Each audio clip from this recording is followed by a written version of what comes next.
ഞങ്ങളുടെ ഒരു കുട്ടി മരിച്ചുപോയി. പക്ഷേ ഞങ്ങൾക്കിപ്പോൾ 5 കുട്ടികളെ ഞങ്ങളുടെ കൊച്ചുമക്കളെ കിട്ടിയായിട്ടാണ് ഞങ്ങളുടെ ഒരു സന്തോഷം. ദുഃഖമുണ്ട്. പക്ഷേ പുള്ളിക്കാരൻ മടിയിലായിരുന്നു കുഞ്ഞ്. പുള്ളിക്കാരി ഇതുവരെ ഈ വിവരങ്ങളൊന്നും അറിഞ്ഞിട്ടില്ല. അറിയിക്കാൻ പാടില്ലാത്ത മാനസികാവസ്ഥയിലാണ്. ഒരു 3 മാസമെങ്കിലും ഒരേ കിടപ്പ് കിടന്നെങ്കിലേ എന്തെങ്കിലും വിവരം നമുക്ക് അങ്ങോട്ട് പറയാൻ തന്നെ പറ്റുള്ളൂ. അത്ര ഗുരുതരമായ പരിക്കുകൾ. കേരളക്കരയുടെ ആകെ നൊമ്പരമായി മാറിയ കുഞ്ഞ് ആലിൻ ഷെറിൻ എബ്രഹാമിൻ്റെ സംസ്കാര ചടങ്ങുകൾ നാളെ മല്ലപ്പള്ളി നെടുങ്ങാടപ്പള്ളിയിലെ സെൻറ് തോമസ് CSI പള്ളി സെമിത്തേരിയിൽ നടക്കും. ഈ പിഞ്ചു കുഞ്ഞിനെ നഷ്ടപ്പെട്ട ആ ഒരു വലിയ വേദനയിൽ നിൽക്കുമ്പോഴും മറ്റ് കുഞ്ഞുങ്ങൾക്ക് പുതുജീവൻ പകർന്നു നൽകിയ അല്ലെങ്കിൽ അത്തരമൊരു ധീരമായ തീരുമാനമെടുത്ത ഈ കുഞ്ഞിൻ്റെ കുടുംബത്തെ, മാതാപിതാക്കളെ ഇന്ന് മലയാളികൾ ഒന്നടങ്കം ചേർത്ത് നിർത്തുകയാണ്. ഈ ആലിൻ്റെ മുത്തച്ഛനായിട്ടുള്ള റെജി ഷാമോൽ ഇപ്പോൾ നമുക്കൊപ്പം ചേരുകയാണ്. അമൃതയിൽ ഞങ്ങളവിടെ ബന്ധപ്പെട്ടപ്പോൾ അവർ അവിടുന്ന് ഡോക്ടേഴ്സും അതിൻ്റെ സംവിധാനങ്ങളെല്ലാമായി ICU ആംബുലൻസിൽ തിരുവല്ലയിൽ വന്ന് അവിടുന്ന് കുട്ടി അവർ തന്നെ കൊണ്ടുപോകായിരുന്നു. എൻ്റെ കുഞ്ഞാലിനെ അവർ തന്നെ കൊണ്ടുപോകായിരുന്നു.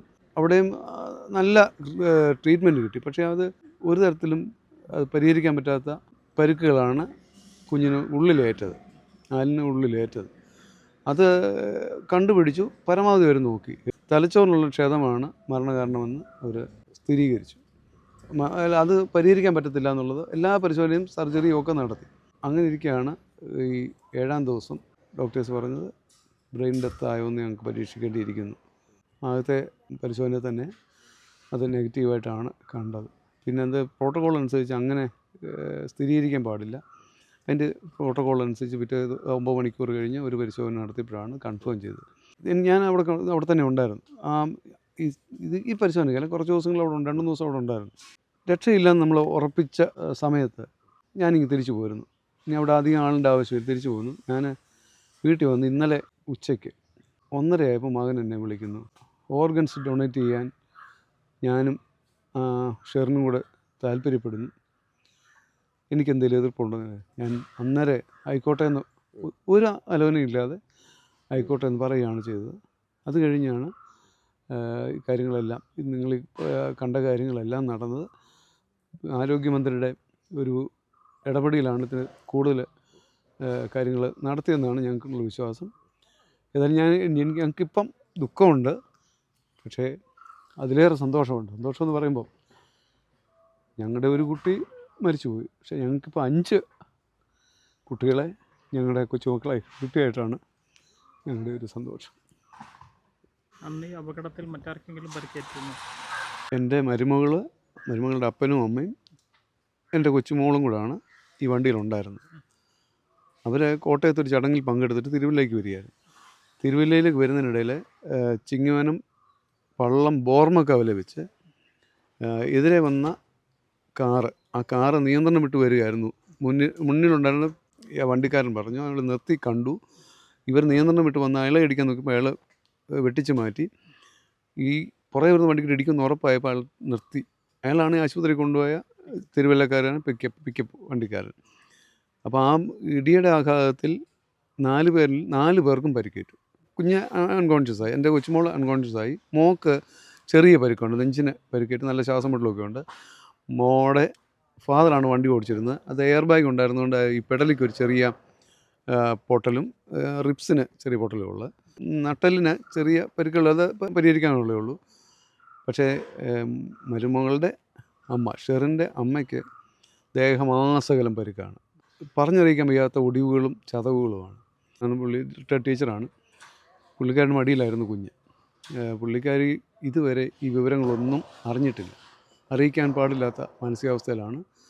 ഒരു 3 മാസമെങ്കിലും ഒരേ കിടപ്പ് കിടന്നെങ്കിലേ എന്തെങ്കിലും വിവരം നമുക്ക് അങ്ങോട്ട് പറയാൻ തന്നെ പറ്റുള്ളൂ. അത്ര ഗുരുതരമായ പരിക്കുകൾ.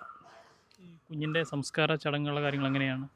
ഇന്നലെ അമൃത ആശുപത്രിയിൽ നിന്ന് ഓർഗൻസ് എല്ലാം കൊണ്ടുവന്ന് ഞങ്ങളിവിടെ കണ്ടുകൊണ്ടിരിക്കുകയായിരുന്നു. അത് കഴിഞ്ഞ് കുഞ്ഞിനെ ആദ്യം പിറ്റേ ദിവസമേ കൊണ്ടുവരുള്ളൂ എന്ന് പറഞ്ഞു. പോലീസ് നടപടികൾ പൂർത്തിയാക്കണമല്ലോ, അപകടമരണമാണല്ലോ. ഗവൺമെൻറ് ഇടപെട്ടായിരിക്കാം. അപ്പം തന്നെ ചിങ്ങവനം പോലീസിനെ അവിടെ കൊണ്ടുവന്ന് മൊഴിയൊക്കെ എടുപ്പിച്ച് ഇൻക്വസ്റ്റ് എല്ലാം തയ്യാറാക്കി അവിടുന്ന് അമൃതാനന്ദ ഈ ആശുപത്രിയിലെ ആംബുലൻസിൽ കോട്ടയത്ത് എത്തിക്കാൻ തീരുമാനിച്ചു. കോട്ടയത്ത് ഞാനിപ്പോൾ മല്ലപ്പള്ളിയിൽ നിന്ന് കോട്ടയത്ത് ചെന്നപ്പോഴത്തേക്കും അവിടെ എല്ലാ സജ്ജീകരണങ്ങളും റെഡിയാണ്. അപ്പം തന്നെ അവർ പോലീസ് നടപടി, പോസ്റ്റ്മോർട്ടം അടക്കമുള്ള പോലീസ് നടപടി എല്ലാം പൂർത്തിയാക്കി ഞങ്ങൾക്ക് മൃതദേഹം വിട്ടു തരുമായിരുന്നു. അപ്പോൾ അവർ പറഞ്ഞതിപ്പോൾ ഞങ്ങളങ്ങനെ വിട്ടു തരുന്നതല്ല, കാരണം ഞങ്ങൾക്കൊരു പ്രോട്ടോക്കോളുണ്ട്, ഞങ്ങൾക്കൊരു ഗാർഡ് ഓഫ് ഓണർ നടക്കണം. പിന്നെ നിങ്ങൾക്ക് രാത്രി ഈ കുഞ്ഞിനെ വെച്ചുകൊണ്ട് അങ്ങനെ ബുദ്ധിമുട്ടാണെങ്കിൽ നിങ്ങളത് നിങ്ങളുടെ യുക്തം പോലെ ചെയ്തു, ഞങ്ങളതിനോട് സഹകരിക്കാമെന്ന് പറഞ്ഞാണ് ഞങ്ങൾ രാത്രി 12:30 ആയപ്പം മല്ലപ്പള്ളി ജോർജ് മാത്തൻ ആശുപത്രി മോർച്ചറിലേക്ക് കുഞ്ഞിനെ കൊണ്ടുവന്ന് അവിടെ വെച്ചിട്ടുള്ളത്.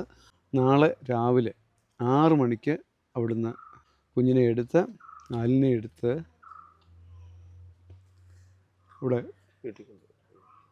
അവിടെ പുതുവർഷത്തിന് വയ്ക്കും. ആ ഇടവക്കാരിയാണ് കുഞ്ഞിൻ്റെ അമ്മ. അതുകൊണ്ട് അവരുടെ പള്ളിയിലെ ആൾക്കാർക്ക് കാണേണ്ട താല്പര്യമുള്ളവർക്ക് അതിനൊരു അവസരം കൊടുക്കണമെന്ന് അവർ ആവശ്യപ്പെട്ടുള്ളതുകൊണ്ട് അവിടെ 1 മണിക്കൂർ അല്ലെ അരമണിക്കൂർ അല്ലെ 1 മണിക്കൂർ ഇടയിൽ വെക്കും. അവിടെ നിന്ന് ഒരു 7 മണിയാകുമ്പം ഈ ഞങ്ങളുടെ ഭവനത്തിൽ കൊണ്ടുവരും. ഇവിടുന്ന് 2:30-ക്ക് ഭവനത്തിലെ ശുശ്രൂഷ, നമ്മുടെ ആചാരപ്രകാരമുള്ള ശുശ്രൂഷ 2:30-ക്ക് ആരംഭിക്കും. അത് കഴിഞ്ഞ് പള്ളിയിൽ കുറച്ചുകൂടെ സൗകര്യപ്രദം എല്ലാവർക്കും കാണത്തക്ക രീതിയിൽ അതിനുള്ള സൗകര്യം ഒരുക്കുകയാണ്. അത് ആ ആളിൻ്റെ വരവനുസരിച്ച് എന്തായാലും നമ്മൾ 3:30-ക്ക് പള്ളിയിലെ സർവീസ് ആരംഭിക്കണമെന്നാണ് ഇടവക വികാരി അടക്കമുള്ള ആൾക്കാർ പറഞ്ഞിട്ടുള്ളത്. 4:30-ക്കകം എല്ലാ ചടങ്ങുകളും അവസാനിപ്പിക്കാനാണ്. ഞങ്ങളുടെ പള്ളി ഇരിക്കുന്നത് കോട്ടയം ജില്ലയിലെ നെടുങ്ങാടപ്പള്ളി CSI പള്ളിയാണ്, സെൻറ്റ് തോമസ് CSI പള്ളി. ബാക്കി നടപടികൾ പോലീസിൻ്റേത് അവർ നമുക്കെന്തായാലും കേസ് ഉണ്ട്. ഇതിന് പ്രതിഫലമൊന്നുമല്ല നമ്മൾ ഉദ്ദേശിക്കുന്നത്. ഇത് എങ്ങനെയാണ് സംഭവിച്ചത് എന്ന് തിരിച്ചറിയണം, അത്രമാത്രമാണ്.